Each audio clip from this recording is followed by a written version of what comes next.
All right, welcome to The Explainer. Today, we're going to dive into a pretty profound system for understanding the invisible patterns that shape our lives. You know, the ups, the downs, and pretty much everything in between. Let's jump right in. You know that feeling? Like you're stuck in a loop, hitting the same walls over and over again? Or have you ever just stopped and wondered, why do some people feel like sunshine in your life, while other relationships just feel like, well, hard work? It turns out this might not be random chance at all. The framework we're digging into today suggests there's a deep underlying logic to all of it. So, okay, let's start right there with that core puzzle. Our lives, and especially our relationships with family, with friends, with coworkers, can feel like this incredibly tangled web. It often feels like we're all following a script that we can't quite read, operating under a set of rules nobody ever gave us. And here's the thing. The core idea here is that these patterns, they aren't random, not at all. They're actually the direct result of this continuous, precise process. A totally unbroken chain of cause and effect, linking every single moment of our lives, past and present. And this is absolutely key. This isn't a belief system you have to, sign up for. It's presented more like a universal law, just like gravity. It just works. It's running in the background, shaping our reality, whether we're paying attention to it or not. So how does this engine actually work? Let's get right to the heart of it, to the nuts and bolts of the mechanism that's driving all these patterns we see in our lives. It all boils down to this fundamental principle called Nyanqua, which is really just the law of cause and effect. Think of it like a cosmic recipe with three main ingredients. First, you have Nyan, that's the seed, the initial cause. It could be something you do, something you say, or even just a thought you have. Then, that seed gets nurtured by Zuen. Those are the conditions all around it.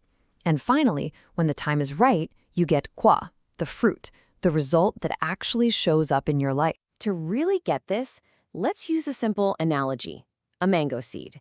An action we take is the Nyan. That's the seed we plant. The Zuen are all the conditions, the sun, the rich soil, the rain, that help it grow. And the Kwa is that sweet, delicious mango fruit that you eventually get to enjoy. But here's the kicker, the part that changes everything. Inside that fruit is a new seed, a new Nyan, ready to kick off the whole cycle all over again. So what this really means is that this isn't a one-and-done deal. It's not like you do one thing, get one result, and that's the end of it. No, it's a continuous, overlapping, interconnected web of causes and effects, a concept that's beautifully described as Chungchung Nyanqua. And that leads to a pretty mind-blowing implication, right? It means our internal world, our private thoughts, our secret intentions, is just as powerful as our outward actions. In every single moment, we are planting seeds that will absolutely 100% bear fruit someday. And this flow, this engine that's constantly running, it's not happening in a vacuum. It ripples out and touches everything.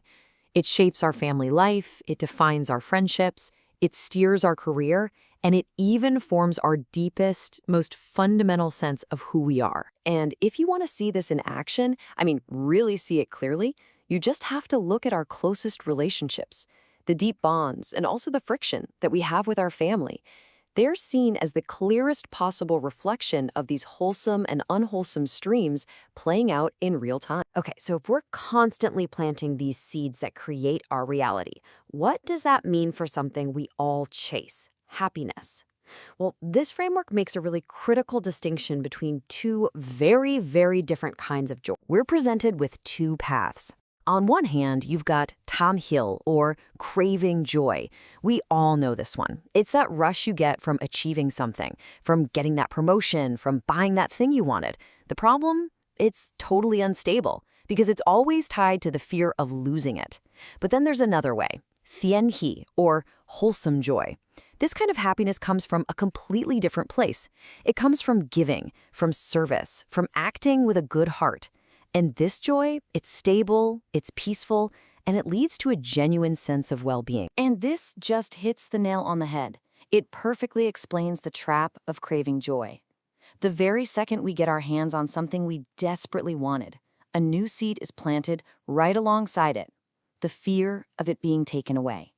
Our joy instantly contains the seed of its own suffering. But then you have the complete opposite, this powerful idea of hạnh phúc vụ, the happiness that comes from service. The magic here is that the reward isn't dependent on some future result. You're not waiting for a thank you or a certain outcome. The joy is the act of giving itself. You plant a good seed, and you're free from all the anxiety about what it will grow into. So, this all leads to the million-dollar question, right? How do we get off this roller coaster of craving and suffering? How do we cultivate more of that stable, wholesome joy? Well, the answer isn't about fighting or forcing things. It's about developing wisdom, and the answer is maybe simpler than you think. The very first step to freedom is just to see it, to see the system. It's not about fighting it, it's about understanding it.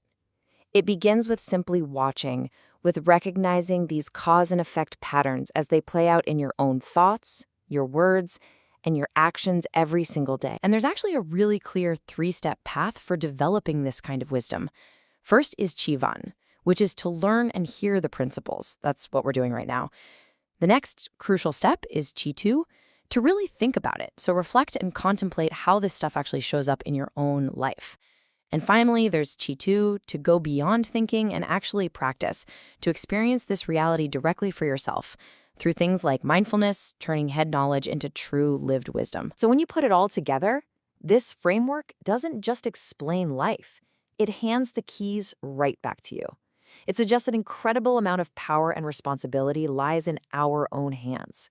If every single thought is a seed, then at every single moment, we are the gardeners of our own reality. And that leaves us with a really powerful question to sit with. What kind of garden are you planting today?